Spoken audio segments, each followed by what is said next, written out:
I'm not fat, you guys. I'm just kind of big boned. Yeah, that's what they all say. Tell them I'm not fat. I'm just big boned. Tell them all the stories about how everyone in your family was big as a child and then groomed their bodies. Oh, sweetie, those were all lies. You're just fat. I got asked to do a benefit gig recently for sufferers of obesity. What? Well, I think we should spend the money on something the whole town can be proud of. Like a giant billboard that says no fat chicks? All right, everyone, I'd like to get started. I'd like to get... We're starting... you know what, maybe everyone should sit down. I think fat people are lazy, they're not capable, they're inactive, and they can't do what a normal-sized person, well, what is a normal-sized person meant to be? I do think when we have a benefit system that allows people to continue to make their way through life without needing to make the change, I think it doesn't help. I think unless we're aggressively pursuing careers in this competitive job market, you're not going to get a job, and I'm just trying to be honest. If I am doing everything that any other person would do, and just because I weigh more than a certain person, I'm not getting the job, and that should not be allowed. But the answer to that sits with you.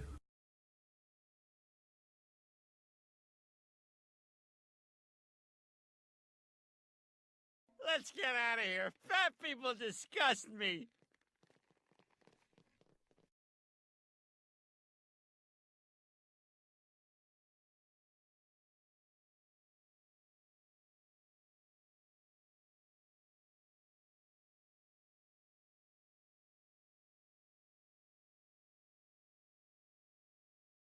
Government figures have revealed that more than 7,000 Brits are on sickness benefit as they are declared too fat to work and cost the taxpayer more than 28 million in benefit payments last year alone. As we begin this new decade, the country is facing a dangerous weight problem.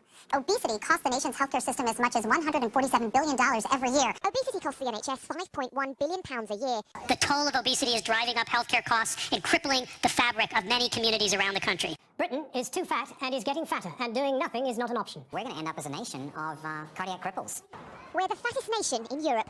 This could be the first generation since the Civil War to have a shorter life expectancy. These children should be offered weight loss surgery. Both her mother and her older sister had successful gastric band operations. And by the way, if you don't think that this involves you yet if you don't have children, get ready, because the numbers, even on a financial strain, are going to be enormous, aren't they? It would definitely affect healthcare later on. Radical measures are needed if we are to start saving lives.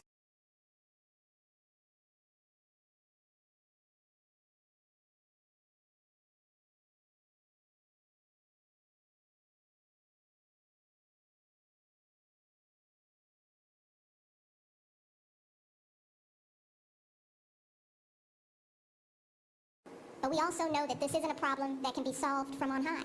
The only way, I think, to really address the issue is by making consumers responsible of their decisions. Every time a commercial comes on, do 5 push-ups, 5 jumping jacks. You know, instead of sitting there and going to the snack bar and getting a donut, exercise. This isn't something that will be fixed by just a bill in Congress or an executive order by the president. Every time a commercial comes on, do 5 push-ups, 5 jumping jacks. You know, instead of sitting there and going to the snack bar and getting a donut, exercise. And I know that the last thing all of you all need right now is a bunch of commands from Washington or a ton of red tape that makes it hard for you to get anything done at all. Real cost savings lie in getting millions of Americans to overhaul their high-fat, low-exercise lifestyle. Every time a commercial comes on, do 5 push-ups, 5 jumping jacks. You know, instead of sitting there and going to the snack bar and getting a donut, exercise. Yes, parents, go out, exercise with your kids, set an example, and be a good role model.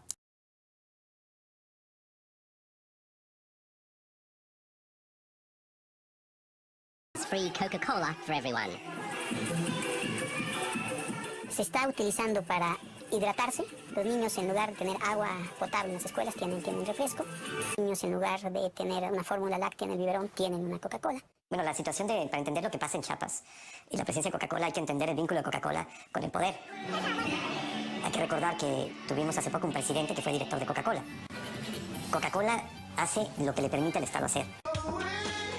By 2010, the number of malnourished people had grown only marginally, but the number of obese people had exploded to 500 million. It's predicted that by 2030, more than 1 billion will be obese. So we have exported the burden of obesity into the emerging economies. Just in time when we're kind of leveled off. This is a worldwide problem. In the middle of an obesity epidemic, the multi-billion-pound slimming business has boomed, feeding off our fears. This is a culture in which thinness has been celebrated. Fat becomes abject. It's a sign of lack of control, that you've let yourself go. And you antagonize people who are in that class of a BMI of 25 to 27.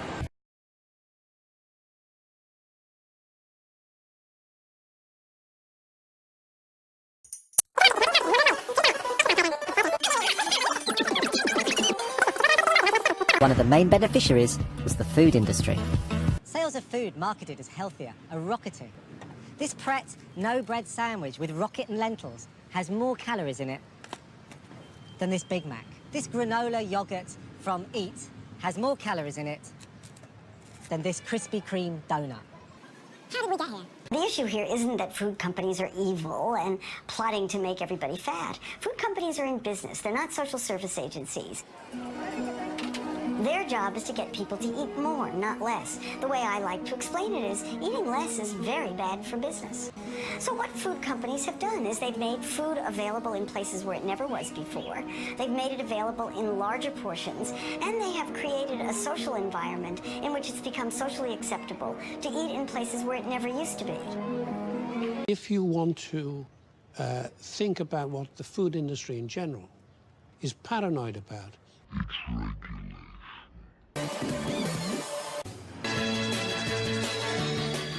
Globally, food and drink companies have also resisted laws on marketing to children, saying they're committed instead to self-regulation. Instead of looking at effective things like regulation, taxation, we were discussing, well, what sort of pretty package should we have here to say? It's the responsibility of individuals if they get fat.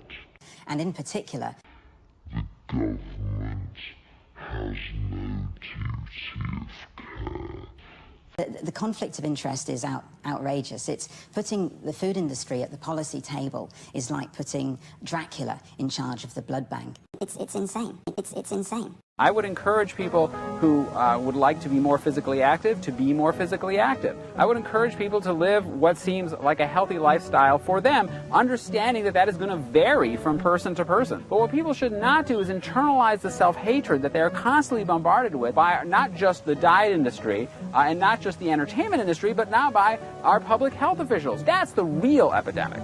It's insane. It's insane.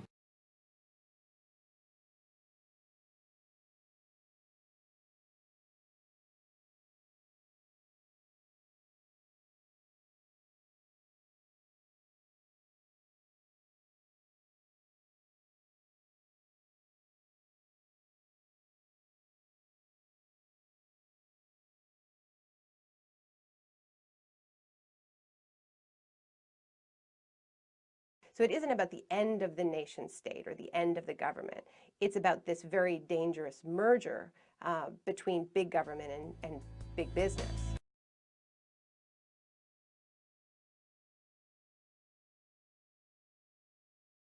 The obesity epidemic is making many people realize that we need a big change in our society, in the economic system. But there might be an alternative to our governments bending over for the benefit of big corporations. I want to raise this that's what ordinary people care about, mate. It's affecting ordinary people's lives. Power is already global to a very great extent, and politics is still local. Your life will be spent in attempts to try to marry again power and politics, which are living now in a state of separation and divorce. Getting governments to act and to getting consumer groups and individuals to act in their communities to say we must do something about this. It's only going to come from local populations pushing governments, which is what happened with tobacco. This means taxation, this means marketing regulation. I think this is the two main things that can change the picture. I want change. You're going to get a lot of praise change. Great. for identifying. I want change. You're going to get a lot of praise change. Great. for identifying